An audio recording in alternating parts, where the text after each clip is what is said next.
What's up, Frothlings? I'm on my way to Des Moines right now, and I've downloaded a bunch of stuff to listen to, like YouTube videos that I'm interested in, and queued a bunch of them up. And so I just listened to one that really intrigued me, and I wanted to talk about it as to why I think I got good at disc golf as fast as I did, and why I've plateaued a little bit, continuing to get better somewhat, but not as fast as I initially did. I think obviously, like, when you first learn something, the learning curve can be pretty steep, and then as you try to become an expert or a master at it, it kind of levels off, and you get like diminishing returns for the hours that you put in. It requires maybe 1 hour to get 5% better at the beginning of your journey, and then it takes 50 hours to get 1% better at the end. Super rough numbers. But this video was talking about kind of like System 1 and System 2 pattern recognition and learning. It's a Veritasium video. I'll link it down in the description. I think it's actually about, it's called the expert myth. But one of the things that it was talking about is how the expert myth isn't just like that people are smarter, but more so that they have more hours in an arena where there were like 3 or 4 criteria, but one of them was that the area that you're like operating in is something that's like repeatable or like has logic to it.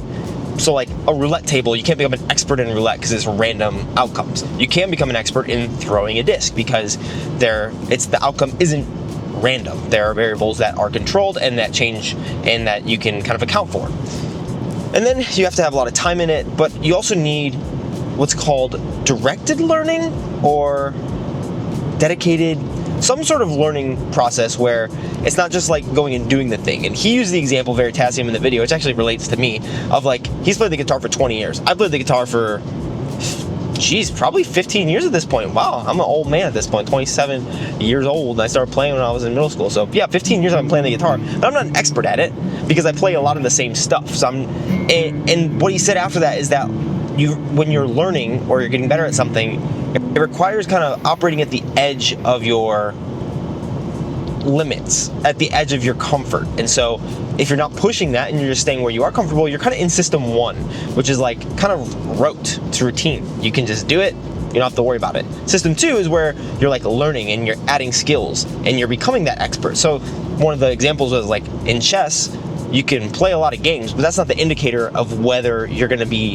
a grandmaster or not. It's how many hours of dedicated study and learning you've put into it. Because you can just play games over and over again and make the same mistakes and like not really learn. I'm learning chess on Duolingo right now, which is kind of silly, but it's fun. But this kind of got me thinking about something that I wanted to talk about my disc golf career. If you don't know my story in getting started in disc golf, I've been playing for a little over 3 years, and I've gotten pretty good for playing for 3.5-ish years. It's funny, I'm actually driving to play an approacher event, mostly because they invited me to the creator thing, and then I was able to get into the actual event, and I'll be playing the Discmania Challenge after the creator challenge is happening. But I feel like the rate that I've gotten better has significantly slowed in the last year or two, because my dedicated practice to disc golf has not really been there. When I first started, it was easy to get dedicated practice, even in thinking about dedicated practice as operating at the edges of your comfort zone, because in disc golf it's pretty simple to do that. You just play new or different holes, or you throw different discs. And so the challenges that I did when I was getting started of trying to do a bunch of forehand stuff, and then maybe only backhand, or maybe only slow disc, or maybe only fast disc, and throwing new discs always has me at the end of that range, which is why I think I'm still continuing to get better than maybe I could be if I was just playing the same course over and over again. But when I got started playing disc golf, I was in Austin, Texas for a couple days because I was living in a van. So my buddy gave me discs in Kansas City, and it was 10 degrees in January, so we drove down to Texas, and I started playing at Zilker Park down there. And then in my first year, I think I played in 30 states and over 100 different courses, a bunch of different difficulties, a bunch of different shots. Of course, some are going to be similar, but you learn a lot by not playing the same course. And so I realized that, one, as I've kind of settled into a place in Denver, and then had a kid, and like life circumstances happen, which kind of make me not go as far from my house as I normally do. Like, I'm playing, if you guys watch the last couple of videos on the main channel, it's like the same course, just because I don't have that much time to get out and do things. I have a lot more responsibilities right now that are kind of taking away from that, and I will be able to play more in different courses moving forward and pretty soon. And it's one of the reasons it's exciting to go to like Des Moines, and these trips always feel like I come out of them being better at disc golf because I'm challenging myself both by playing on tour and like having to challenge my mindset, but also the new courses and courses that I'm not used to playing. So when I first got started, I played so many different courses that I'm up to maybe 150, 200 courses on UDisc, maybe even more at this point.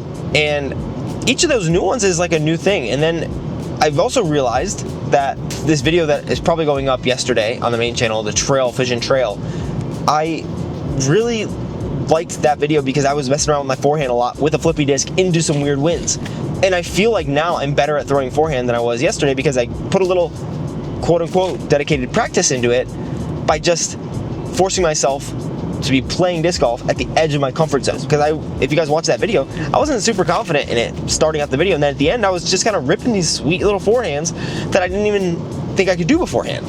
A part of that is confidence and maybe already having those skills locked in there, but even if I shanked all those forehands, I'm still trying something new, and I'm sure the next time I go out, if I try it again, it'll be better than the first time, because that's always kind of how it's proven to be for me.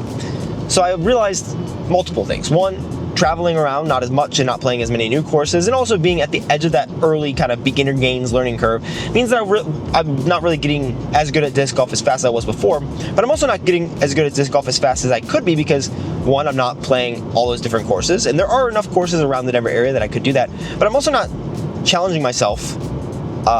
And I think a part of that was I wasn't having fun with disc golf for a while. If you guys watched recent videos, you'd know for a few months it was like really trying to be much more of a job for me rather than just being fun. And as I've gotten back into having a little bit more fun with my reviews and trying different challenges and weird things, because I'm being much more present with those instead of just like kind of doing them just for the sake of content. And it's not always that, and I always do have fun when I do them. So it's not like inauthentic, it just wasn't to the same degree or like freeness that I feel now as I'm doing it. I feel much more excited and having fun leading up to it, going out of it, and during the process.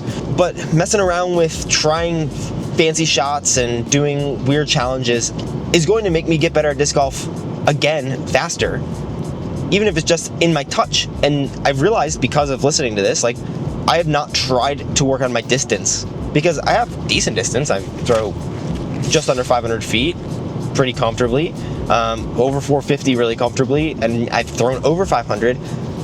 But like, I just haven't really worked on that. And so of course I'm not going to get that much better. And a part of that is like, there's not a lot of holes that challenge my distance. And so if you're going to your local course and you throw 300 feet and all the holes are 350, yeah, you're going to get more distance. And this is what I realized that I was doing. And last year when I played Pro Tour courses, I would come out of them feeling like I threw further. And so maybe that'll happen after this weekend.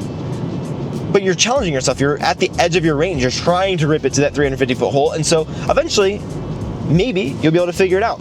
Every person is different. Like, you're not guaranteed to become an expert at it or to get the goals that you want. But I realized when I was challenging myself at the courses that I played, even if it was just for fun, I ended up getting a lot better, a lot faster.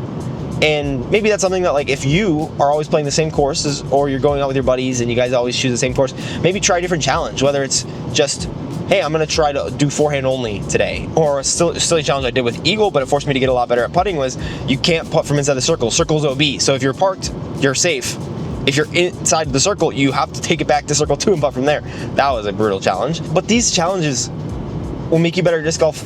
And this is more like a scientific understanding reason. So obviously I'll link that video down below, but getting to like system 2 thinking, I don't exactly remember the knowledge, but system 1 I think was like, this is autopilot, and system 2 is like, you have to use your brain a little bit more and figure things out, and it's uncomfortable and it's not going to feel as exciting in the moment. But I always come out of those rounds where I've learned something, even maybe I'm a little bit too negative sometimes, but even if I like didn't hit the goal of what I wanted to do, and there were a lot of shanked silly forehands from yesterday's video that I shot with the trail. Skip. And I probably cut all those out of the video, or at least a lot of them. But the ones that I did do well are what I remember and what I'm taking from that, because I challenged myself and I had some success. I don't have to have 100% success, and my success rate's going to be much lower than just throwing my normal shots that I'm comfortable with, but it feels more satisfying because it doesn't feel like, oh, of course I should be able to do that. It feels like I'm actually gaining something and learning something. So challenge yourself. Maybe with your friends you go to a new course. Maybe you try a different style of playing disc golf, something that just kind of gets you out of your comfort zone a little bit. And maybe it's only 10% out of it, maybe it's 90% out of it, but it's not like the same rote thing that you're doing before. And yeah, maybe you use disc golf to decompress, and I totally get that. And maybe it's just like easy to just go out with your buddies and do that. I think the reason I got good fast was because I would do things that would be fun but also were challenging. And I am a person who really enjoys being challenged, so maybe there is that. But I think that challenges are almost inherently fun because there's something new to worry about.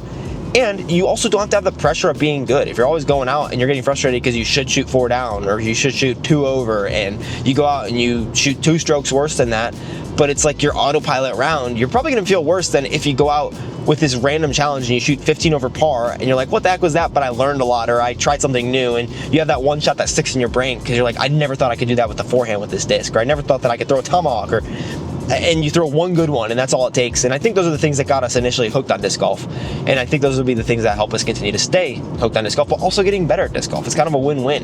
Just want to chat about that real fast while I'm on the drive. I was on the road, baby. Hands mostly on the steering wheel. And thanks for watching. Peace. Where's the button?